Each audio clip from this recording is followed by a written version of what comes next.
जय हिंद, नमस्कार प्यारे साथियों। स्वागत है आप सभी का उत्कर्ष एकेडमी खिलचीपुर के ऑनलाइन प्लेटफॉर्म में। प्यारे साथियों, एसएससी जीडी कांस्टेबल एग्जाम 2024 जैसा कि आप सभी जानते हैं 20 फरवरी से आपका एग्जाम शुरू हो रहा है। तो आपके लिए हम लेकर आए इंडिया जीके के मोस्ट इंपोर्टेंट क्वेश्चन संपूर्ण रिवीजन एक ही क्लास में। प्यारे साथियों, आपके रिवीजन के लिए ये क्लास हम लोग शुरू कर रहे हैं। इसके लिए मैं आपको बता दूं 8 क्लास इससे पहले हम अपलोड कर चुके हैं इंडिया जीके की। अगर आपने नहीं देखी तो आपको प्लेलिस्ट मिल जाएगी। मेरे साथियों, सिलेक्शन लेना है तो यकीनन आप पूरी क्लास को डेली वॉच करें। यकीन मानिएगा एग्जाम के अंदर यहाँ से आपको बहुत सारी जानकारी देखने को मिलेगी। प्यारे साथियों, देर ना करते हुए चलते आज का पहला क्वेश्चन हमारे पास है।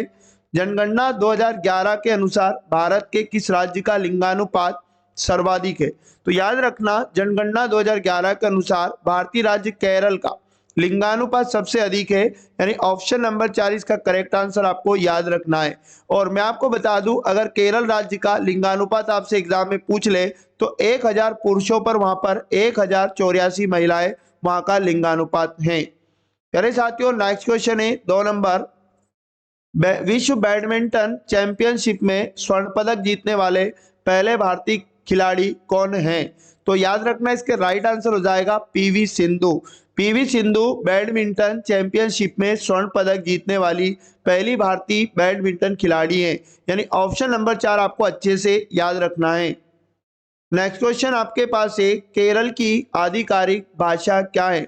तो माय डियर स्टूडेंट, केरल की आधिकारिक भाषा आपको मलयालम याद रखना है। ऑप्शन नंबर 3 इस क्वेश्चन का करेक्ट आंसर हो जाएगा।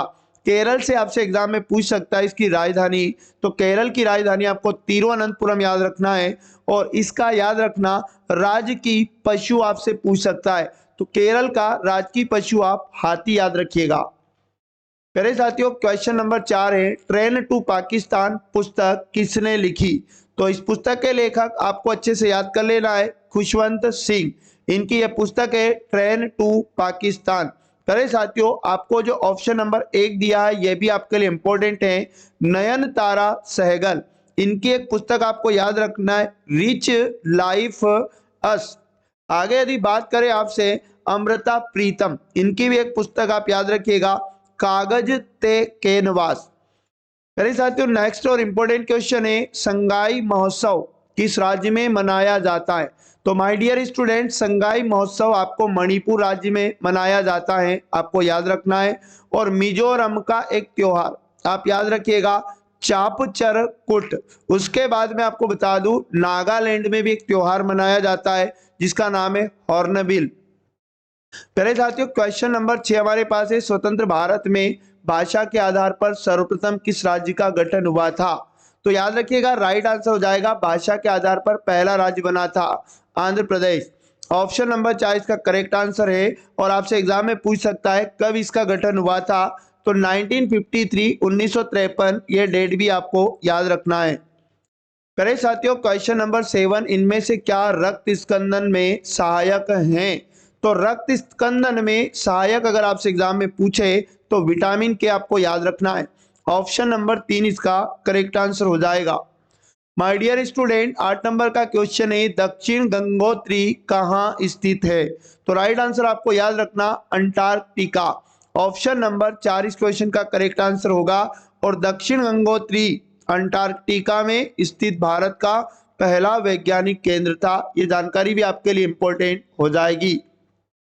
पहले साथियों, क्वेश्चन नंबर 9 है, विश्व का दूसरा सबसे बड़ा द्वीप कौन सा है? तो याद रखना, विश्व का दूसरा सबसे बड़ा द्वीप न्यू गिनी। ऑप्शन नंबर 3 इस क्वेश्चन का राइट आंसर आप याद रखिएगा। और अगर एग्जाम में पूछ ले दूसरा सबसे बड़ा न्यू गिनी, पहला सबसे बड़ा कौन सा है, तो आपको ग्रीनलैंड याद रखना है। चलिए साथियों, 10 नंबर का क्वेश्चन आपके सामने आ चुका है, मर्डेका कप किस खेल से संबंधित है? तो प्यारे साथियों, मर्डेका कप का संबंध फुटबॉल खेल से है। ऑप्शन नंबर 1 इस क्वेश्चन का राइट आंसर होगा। हॉकी, हॉकी का एक खेल आप याद रखिएगा, आगा खान कप। और टेनिस खेल का भी याद रखिएगा, एक कप आपको याद रखना है, व्हाइट मैन कप। और क्रिकेट में आपको याद रखना है, एशेज कप। क्वेश्चन नंबर 11 आपके सामने है, रिहंद बांध भारत के किस राज्य में स्थित है? तो प्यारे साथियों, रिहंद बांध भारतीय राज्य उत्तर प्रदेश में स्थित है। ऑप्शन नंबर 2 इस क्वेश्चन का राइट आंसर आप याद रखिएगा। और गुजरात में एक बांध आपको याद रखना है, सरदार सरोवर बांध। प्यारे साथियों, मध्य प्रदेश में एक बांध आप याद रखिएगा, इंदिरा सागर बांध। आपको बता दूं मैं, क्वेश्चन नंबर 12, एक बर्फ का टुकड़ा एक गिलास पानी में तैर रहा है, जब बर्फ पिघलेगी तो जल का स्तर क्या होगा? डियर स्टूडेंट, याद रखना, जल का स्तर समान रहेगा। ऑप्शन नंबर 3 इसका करेक्ट आंसर होगा। याद रखना, बर्फ अपने आयतन के बराबर पानी को विस्थापित करती हैं और जब ये पिघलती हैं तो ये पानी में समान मात्रा में रहती हैं। ये जानकारी आपके लिए इंपॉर्टेंट है, क्वेश्चन लाजवाब है, याद रखिएगा। नेक्स्ट क्वेश्चन है, काजीरंगा राष्ट्रीय उद्यान कहाँ स्थित है? तो प्यारे साथियों, काजीरंगा राष्ट्रीय उद्यान असम में स्थित है। ऑप्शन नंबर 2 करेक्ट है। और काजीरंगा राष्ट्रीय उद्यान से एग्जाम में क्वेश्चन बनता है कि ये किस लिए फेमस है? तो एक सींग वाले गैंडे के लिए काजीरंगा राष्ट्रीय उद्यान फेमस है। डियर स्टूडेंट, मणिपुर का एक राष्ट्रीय उद्यान आप याद रखिए, शिरुई राष्ट्रीय उद्यान। उसके बाद गुजरात का भी एक राष्ट्रीय उद्यान आपको याद रखना है, गिर राष्ट्रीय उद्यान। क्वेश्चन नंबर 14 आपके पास है, ध्वनि की गति सबसे कम किसमें है? सबसे कम अगर एग्जाम में पूछे ध्वनि की गति, तो डियर स्टूडेंट हवा याद रखिएगा। ऑप्शन नंबर 1 करेक्ट आंसर हो जाएगा। नेक्स्ट क्वेश्चन है, विश्व की सबसे बड़ी ताजे पानी की झील कौन सी है? तो प्यारे साथियों, विश्व की सबसे बड़ी ताजे पानी की झील आपको सुपीरियर झील याद रखना है। ऑप्शन नंबर 3 करेक्ट आंसर है। और ये सुपीरियर झील कहां पर एग्जाम में पूछ ले, तो यूएसए संयुक्त राज्य अमेरिका और कनाडा दोनों देशों की सीमा पर ये झील है। मैं आपको बता दूं, विक्टोरिया झील एग्जाम में पूछ लेगा तो याद रखना, अफ्रीका महाद्वीप की सबसे बड़ी झील अगर पूछे तो विक्टोरिया झील आपको याद रखना है। डियर स्टूडेंट, एरी झील याद रखना, उत्तरी अमेरिका की चौथी सबसे बड़ी झील एरी झील आप याद रखिएगा।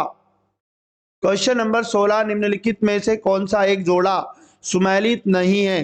तो डियर स्टूडेंट, याद रखना, इसका राइट आंसर हो जाएगा, यहाँ पर दर्रा और राज्य दिया है, नाथुला अरुणाचल प्रदेश, लिपुलेख उत्तराखंड, रोहतांग हिमाचल प्रदेश और पालघाट केरल। तो प्यारे साथियों, नाथुला अरुणाचल प्रदेश ये यहाँ पर गलत है, मतलब इसका राइट आंसर हम ए लगाएंगे। नाथुला दर्रा आपको याद रखना है, सिक्किम राज्य में है। बाकी ये 3 दर्रे रट लेना, एग्जाम के अंदर आ सकते हैं। नेक्स्ट क्वेश्चन आपके सामने, किसने अकबरनामा लिखा है? तो प्यारे साथियों, अकबरनामा को लिखा है अबुल फजल के द्वारा। Option number C correct answer हो जाएगा। और ये अबुल फजल जो थे अकबर के 9 रत्न में से एक व्यक्ति थे। क्वेश्चन नंबर 18 है, नामदाफा राष्ट्रीय उद्यान किस राज्य में है? तो प्यारे साथियों, नामदाफा राष्ट्रीय उद्यान आपको याद रखना है, अरुणाचल प्रदेश राज्य में है। ऑप्शन नंबर 3 करेक्ट आंसर हो जाएगा। मेघालय में कौन सा राष्ट्रीय उद्यान है? एग्जाम में पूछे तो याद रखना, बालपक्रम राष्ट्रीय उद्यान। नागालैंड में अगर आपसे पूछ ले तो याद रखना, टंकी राष्ट्रीय उद्यान। डियर स्टूडेंट, असम का एक फेमस राष्ट्रीय उद्यान याद रखिएगा, देहिंग पटकई। नेक्स्ट क्वेश्चन आपके सामने है, कितने प्रकार के आपातकाल का भारत के संविधान में उल्लेख किया गया है? डियर स्टूडेंट, क्वेश्चन बहुत इंपॉर्टेंट है, याद रखिएगा। तो भारतीय संविधान में टोटल 3 प्रकार के आपातकाल का उल्लेख किया गया है। ऑप्शन नंबर 1 करेक्ट आंसर होगा। पहले नंबर का आपातकाल आप याद रखिएगा, राष्ट्रीय आपातकाल, और इसका अनुच्छेद पूछ लेता है 352 आपको याद रखना है। और दूसरा आपातकाल आपको याद रखना है राष्ट्रपति शासन, और इसका अनुच्छेद आपसे पूछ लेगा 356 याद रखिएगा। तीसरे नंबर का आपातकाल डियर स्टूडेंट वित्तीय आपातकाल आपको याद रखना है, और इसका अनुच्छेद 360 आपसे एग्जाम में पूछ लेगा। नेक्स्ट और इंपॉर्टेंट क्वेश्चन है, कंगारू किस देश का राष्ट्रीय पशु है? तो प्यारे साथियों, कंगारू आप याद रखिएगा ऑस्ट्रेलिया का राष्ट्रीय पशु है। ऑप्शन नंबर 3 बिल्कुल करेक्ट आंसर हो जाएगा। तो डियर स्टूडेंट, ये थे मोस्ट आईएमपी क्वेश्चन जो आपके लिए बेहद इंपॉर्टेंट है। तो डेली इस क्लास को आप वॉच किया करें, चैनल को सब्सक्राइब करके बेल आइकन ऑन कर लें, जिससे सभी क्लास का नोटिफिकेशन तुरंत आपको मिल पाएगा। मिलेंगे पुनः नेक्स्ट वाली क्लास में। जय हिंद, जय भारत, वंदे मातरम।